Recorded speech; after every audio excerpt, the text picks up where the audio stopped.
Hey guys, good morning. Welcome back to part 3 of this landscape makeover. So in the first video, we showed you sod removal and designing the flower bed shape. Second video, we started with kind of our larger evergreens and ornamental trees. In this video, I'm going to be planting some larger shrubs kind of toward the back area here.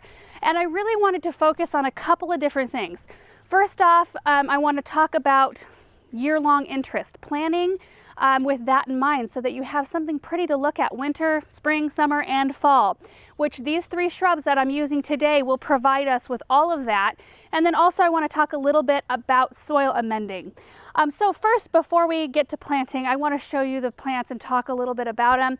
We have done spotlights on all of these plants before when we've planted them in my own garden, but it bears repeating because these are amazing plants and I think they're just wonderful, beautiful things to put in your garden.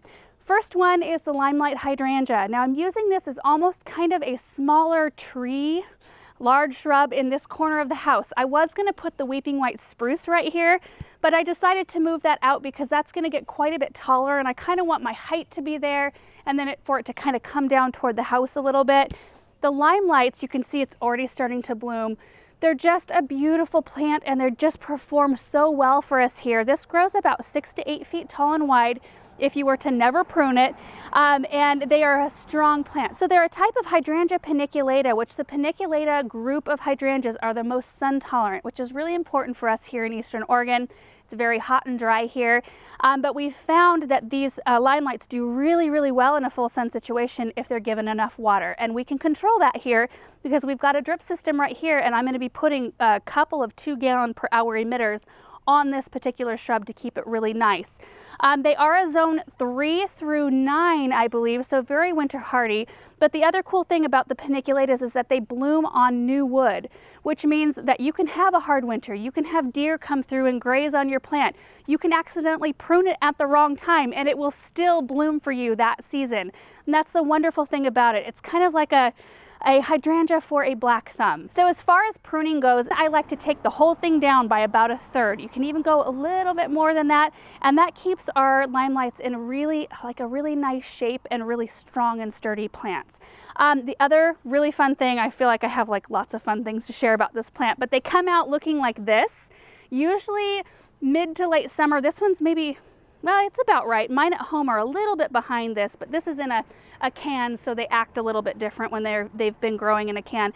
But they come out this kind of creamy chartreuse green, and then as the season progresses, these blooms change to a pink and a burgundy and a red. They're just gorgeous. So this brings our mid to late summer through late fall color. They're great for cut arrangements too. I love to use them in wreaths and just all kinds of things. Okay, so as we move this way, we've got 2 more varieties I want to share with you. This is a ginger wine Ninebark.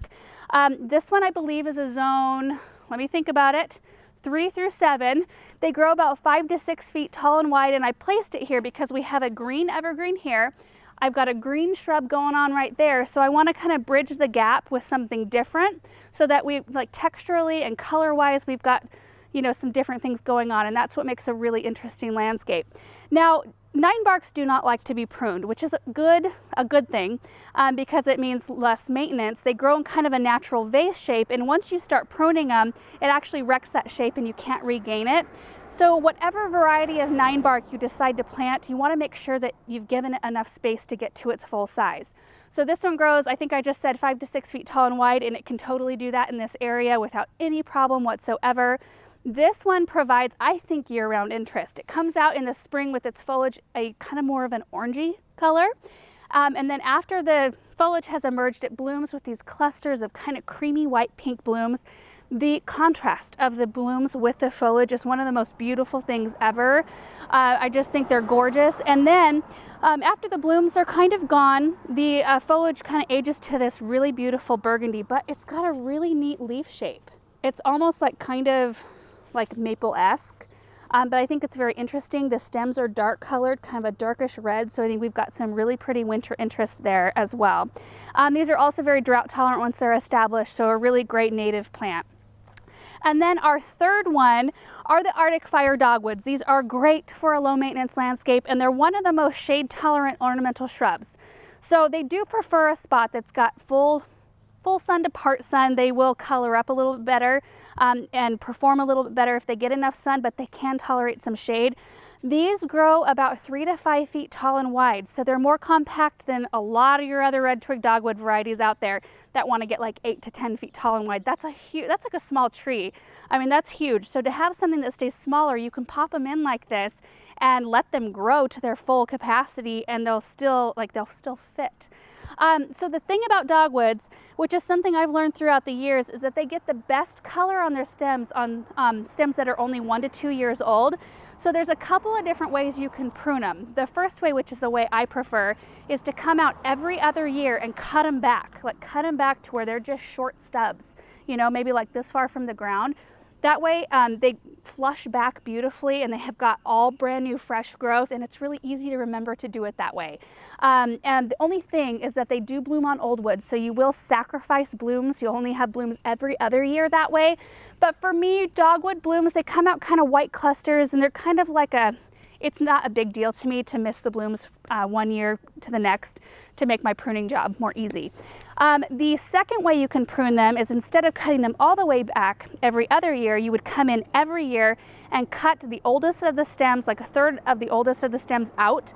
But to me, that is a little bit more work, because then you have to kind of pick through the shrub and kind of decide which ones are the oldest, which ones you need to cut back, which ones you leave. Takes a little bit more time. I just prefer stuff I can mow down every once in a while. It makes it just so much easier. You will notice that the older the stems get, they turn kind of a corky and kind of a brown color, and they won't be as pretty. So that's just something to keep in mind. It also keeps them size checked a little bit when you cut them back every other year. That way they'll stay probably on the like 3 to 4 foot side of things instead of getting the full 5 feet. Zone 2 through 7, deer resistant. Yeah, just a great shrub, and I have all of these in my own garden, and I thought that they would really enjoy having these in their garden. And it's kind of like, you know, I like to start with my bigger stuff, and then I work down to my larger shrubs, and then we'll be doing, in the next project, we'll be doing some smaller things with some more summer color. It's just a really fun process. So basically, like, I've got my evergreen structure. I mean, we planted those in the last video, but even with just these 3 shrubs, we have year-long interest. We have winter interest with the Arctic fires with the beautiful bright red stems. We have winter interest with those with the darker red stems. And we've got spring interest with the blooms here, and the foliage color. We've got summer interest with this one right here with the beautiful color of leaves, and with your limelight hydrangea. And the limelight will take you right through fall with its beautiful blooms. So really, I mean, we have year-long interest with just these 3 shrubs, which I think is really amazing. So now, I mean, there's really nothing left except for to get them planted and get our drip run to them. When I plant, I am going to be adding in the starter fertilizer, the biotone. I did notice a lot of questions about what soil amending when you lift sod like this from our last landscape makeover. And you know, it's always a good idea. If you want to add in more organic matter, that's never a bad thing. Add compost in, address any soil issues you may have. So like in our last garden that Aaron and I lived in, we had really heavy clay soil. So every area that I would clear, I would work in gypsum and compost. And over time, those things building up in the soil really helped with my soil composition. If you have really sandy, fast draining soil, adding in organic matter, compost, peat moss to help kind of retain moisture and help you know, your plants thrive in that better is a good idea. In areas like this where I'm not planting super thick, I'm not going to work up the whole area. I'm going to just add in my starter fertilizer into the soil. I'm not noticing any particular issues with the soil as I'm digging in it. There really isn't heavy clay. I'm not dealing with a sand issue. I'm kind of right in between. So putting the plants in native soil just with a starter fertilizer seems to work the best for me. In areas like in front of our chicken coop where they hadn't been worked, that area, I don't even know if it had ever been worked before. When I removed the gravel, I did till in compost. I tilled in some plant tone, I believe, fertilizer, just to add some nutrients in the soil and just alleviate the compaction, because it was so compacted from being walked on and driven on for so long. So in those type of situations, definitely working up the soil is a good idea. Here where there was sod laying down, where it had been regularly fertilized and watered, we don't have those types of issues. So anyway, let's get these in the ground and see how it looks.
right, shrubs are in the ground, and we did run drip irrigation to each one of them, which I wanted to talk about real quick.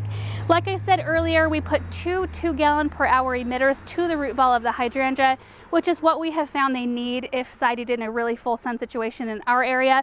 But I do want to be careful about what I recommend for drip irrigation because it will be different for all of us. If you live in an area that has higher humidity, more rainfall, maybe you have really heavy clay soil that holds on to moisture, you would probably need to adjust how much water you're giving your plants. It's kind of a little bit of a guessing game in the beginning, and you've got to keep a close eye on things and then adjust from there. And that's why it's kind of beneficial to not mulch anything for a little while because you can see how saturated your soil is getting and how long it takes for it to actually dry out between watering. And it does, like, this whole space is coming together, but once we put mulch down, it's really going to look great, which we'll hopefully do in the next maybe project or two. To the rest of these shrubs, I ran one 1-gallon-per-hour emitter to the root ball of each one of them. Now, we are going to be running the drip system 1 hour every single day because we're getting close to 100. We're supposed to be over 100 degrees here in the next week or so. So when you plant something in the middle of summer and it's so hot, you do need to give them quite a bit of water just to eliminate any transplant shock and help them through that really tough time. And then we will be adjusting. So toward the end of summer, when it's getting a little cooler, we'll start not running the drips for quite as long, and then we'll start skipping days. Next year, we probably won't have to run the drips nearly as long because they will be more rooted in, more established. One thing I did not mention about the Ninebark that I wanted to make sure to mention is that this variety, the ginger wine, is highly disease resistant. So you might be familiar with some of the older varieties of Ninebark that tend to get powdery mildew and things like that. This one is super resistant to that, so it's really good that way. And also it does the best if it can get a minimum of 6 hours of sun every single day, which it will definitely get in this spot right here. And the last thing, so today I used the Biotone starter fertilizer for all of these plants. For these dogwoods and the Ninebark, I would probably use plant tone in consecutive years. And then for the hydrangea, I would use either holly tone or rose tone. I've had good luck with both of those.